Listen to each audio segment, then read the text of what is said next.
Preparing for a production support engineering interview? You've reached Interview Guide, and this video is for you. We'll walk through 20 key questions you're likely to face.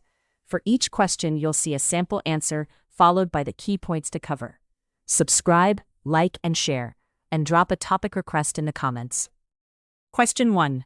A monitoring alert says production latency has suddenly increased. What steps would you take? When I get a high latency alert, I first confirm scope, impacted service, regions, user percentage, and timing. Then I check dashboards for saturation, error rates, dependency latency, and recent deployments. If customer impact is real, I declare an incident, communicate clearly, and start mitigation before root cause analysis. Rollback, traffic shifting, feature flags, or scaling are valid first moves. After stabilization, I preserve evidence and drive an RCA with action items. While answering, focus on triage order, impact assessment, observability checks, recent changes, escalation, mitigation before root cause, customer communication, and documenting evidence for the later RCA. Question 2. What is the difference between L1, L2, and L3 production support? L1 support handles first response, ticket validation, basic checks, known error fixes, and user communication. L2 goes deeper into application logs, database checks, configuration issues, and runbook-driven recovery. L3 usually involves engineering or senior support who can debug code, analyze architecture, and release fixes. A strong support process defines clear escalation criteria, required evidence, and ownership, so tickets do not bounce between teams. Make sure to cover responsibility depth, escalation flow, incident ownership, troubleshooting complexity, code-level involvement, and how good handoffs reduce resolution time across support tiers. Question 3. Users say the application is down, but monitoring shows everything is healthy. How would you troubleshoot? I would not dismiss the user report just because dashboards are green. I would reproduce from the user's path. Same URL, region, account type, device, and network if possible. Then I would check DNS, CDN, load balancer, auth, front-end errors, and third-party dependencies that may not be covered by service health checks. Monitoring often validates the server, not the full user journey. I would expand observability if this gap caused delayed detection. In your answer, talk about synthetic monitoring gaps, user-specific impact, DNS, CDN, authentication, network paths, regional issues, browser errors, third-party dependencies, and validating the report independently. Question 4. Explain SLA, SLO, and SLI in the context of production support. An SLI is the actual measurement, like 99th percentile latency or successful request rate. An SLO is the internal target for that metric, such as 99.9% monthly availability. An SLA is the external customer commitment, often with penalties if missed. In production support, these terms help convert vague impact into priority. If an incident threatens an SLO or SLA, I escalate faster, communicate earlier, and focus on restoring service before deep analysis. Be sure to mention definitions, examples like availability and latency, why support teams track them, error budgets, customer commitments, and how they influence incident priority. Question 5. How do incident management, problem management, and change management differ? Incident management is about restoring service quickly when something breaks. Problem management looks for the underlying cause and prevents recurrence. Change management controls planned modifications, like deployments, configuration updates, and infrastructure changes to reduce risk. For example, if a release causes outages, incident management rolls it back. Problem management identifies the missing test, and change management updates approval or validation steps. Mature support teams use all three without slowing delivery unnecessarily. While answering, distinguish immediate restoration, root cause prevention, and controlled release governance. Include examples, ownership, ITIL-style thinking, and how these practices interact in real operations. Question 6. How do you use logs, metrics, and traces during production troubleshooting? Metrics tell me what changed, logs explain specific events, and traces show how a request moved across services. I usually start with metrics to identify the time window and affected component. Then I search logs using correlation IDs, request IDs, user IDs, or error codes. If the system is distributed, traces help reveal slow downstream calls or retries. The best troubleshooting comes from connecting all three signals instead of relying on one noisy source. Make sure to cover the different purpose of each signal: correlation IDs, time window analysis, distributed tracing, dashboards, log search, and how combining signals improves diagnosis. Question 7. A service has high CPU usage in production. How would you investigate? I first compare CPU against normal baseline and traffic volume. If traffic increased, scaling may be enough. If not, I inspect top processes, thread dumps, application metrics, and recent deployments.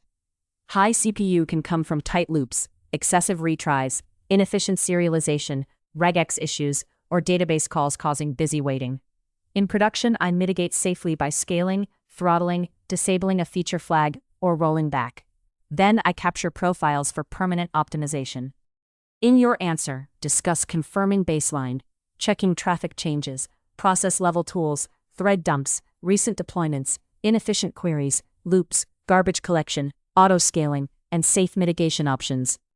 Question 8. How would you troubleshoot slow database queries impacting production? I start by identifying the exact slow queries from APM, slow query logs, or database monitoring. Then I check execution plans, missing indexes, table scans, lock waits, connection pool usage, and recent data growth. If the issue is causing impact, I consider safe mitigations like increasing pool limits carefully, killing blocking sessions, enabling cache, or rolling back a query change. Permanent fixes should be tested because adding indexes or changing queries directly in production can create new risk. Be sure to mention query plans, indexes, locks, connection pool saturation, slow query logs, data growth, recent schema changes, caching, and avoiding risky production fixes. Question 9. What is your approach when a recent deployment appears to have caused an outage? If timing strongly points to a deployment, I do not waste time proving the bug during active impact. I compare error rates before and after release, check canary or version dashboards, and decide whether rollback is the fastest safe mitigation. If feature flags exist, disabling the risky path may be quicker. After rollback, I verify health from metrics and user flows. The post-incident review should improve tests and release controls, not blame the deployer. While answering, focus on deployment correlation, rollback decision-making, blast radius, feature flags, canary releases, communication, verification after rollback, and avoiding blame during review. Question 10. What should a good production support runbook contain? A good runbook turns stressful incidents into repeatable actions. It should explain what the alert means, likely causes, dashboards to check, commands to run, and safe remediation steps. It should include rollback instructions, escalation contexts, severity criteria, communication channels, and validation steps to confirm recovery. I also like adding examples of previous incidents. A runbook must be maintained after every RCA. Otherwise, it becomes stale documentation that creates false confidence. Make sure to cover alert meaning, severity, diagnostic commands, dashboards, rollback steps, escalation contexts, known fixes, validation checks, communication templates, and ownership for updates.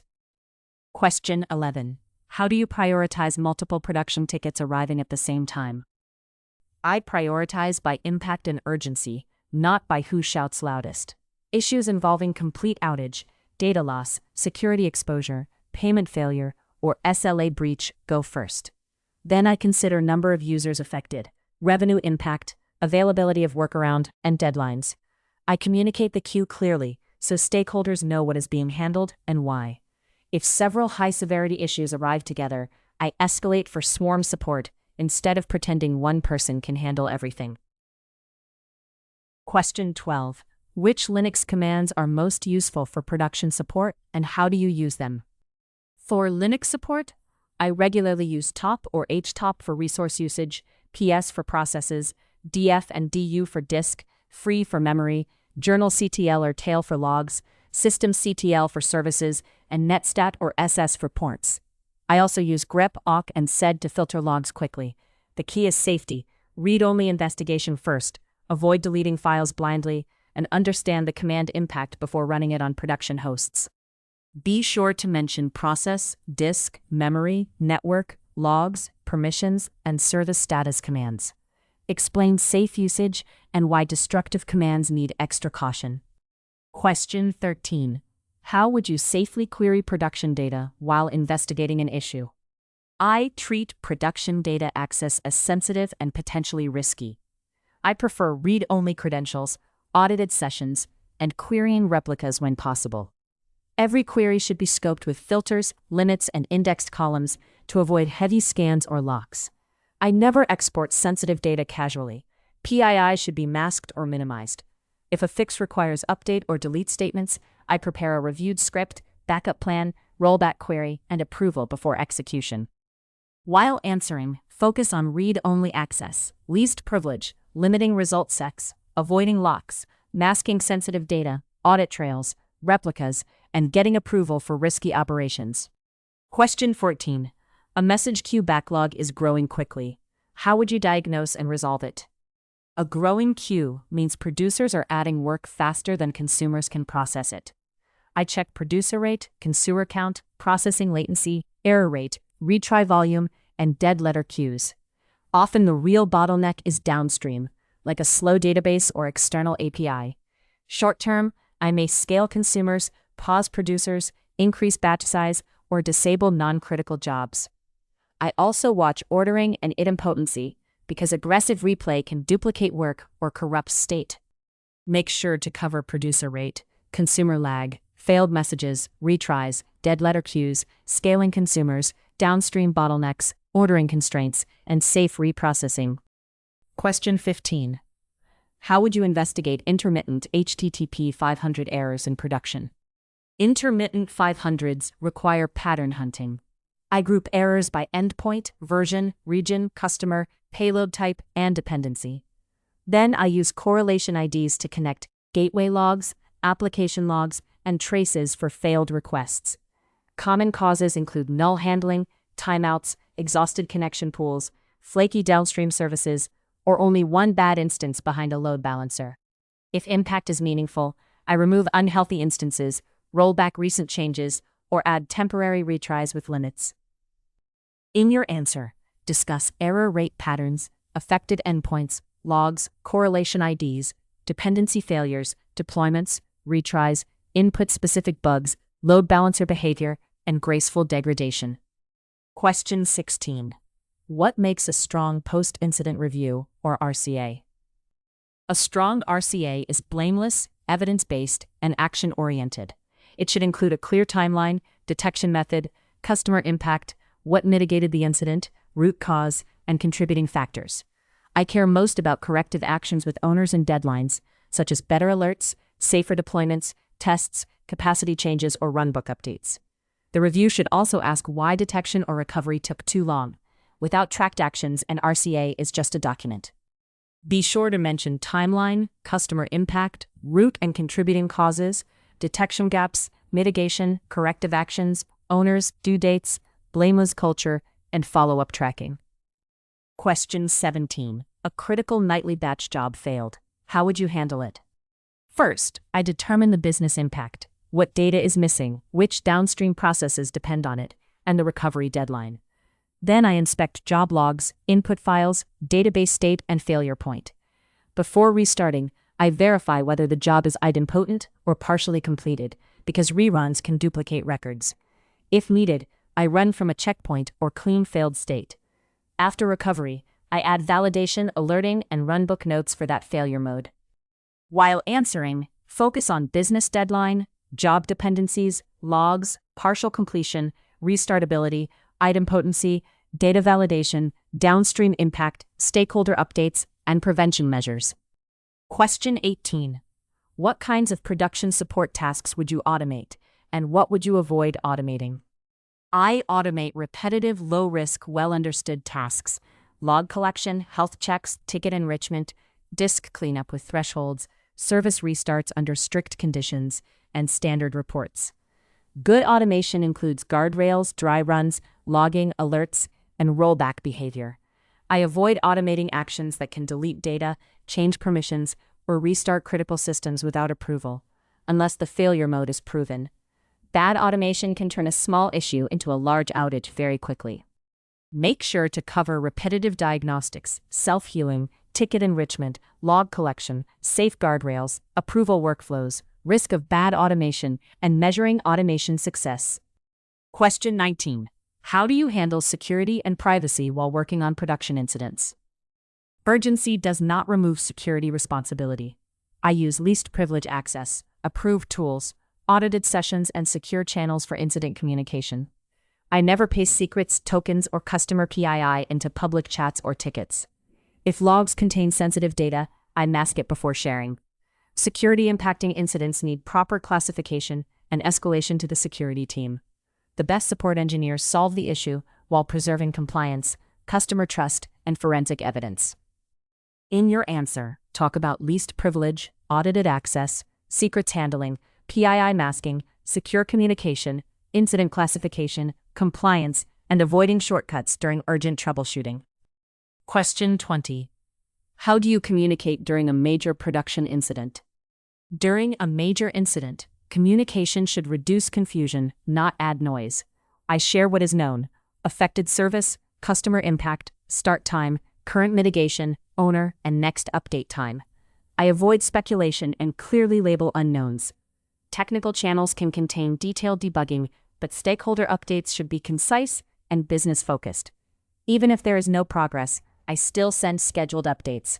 Silence makes people assume nothing is happening.